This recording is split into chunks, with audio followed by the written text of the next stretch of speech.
அளித்த வாக்குறுதியில் எந்த வாக்குறுதியையும் திமுக நிறைவேற்றவில்லை என பாஜக மாநில தலைவர் நயினார் நாகேந்திரன் விமர்சித்துள்ளார்.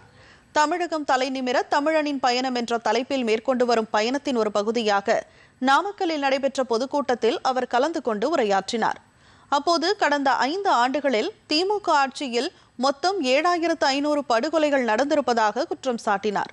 குழந்தைகளுக்கு எதிரான பாலியல் வன்கொடுமைகள் 10%, பெண்களுக்கு எதிரான குற்றங்கள் 52% அதிகரித்திருப்பதாக கூறிய நயினார் நாகேந்திரன் இவற்றை தடுக்க திமுக அரசு முன்வரவில்லை எனவும் சாடினார்.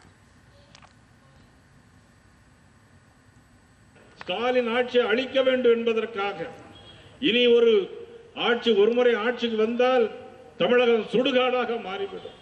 எங்கு பார்த்தாலும் கொலைகள், கொள்ளைகள். இந்த 5 ஆண்டு கால ஆட்சியில் மட்டும் 7500 கொலைகள், படுகொலைகள் நடந்திருக்கிறது.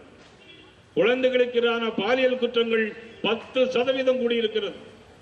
பெண்களுக்கு எதிரான குற்றங்கள் 52% கூடியிருக்கிறது.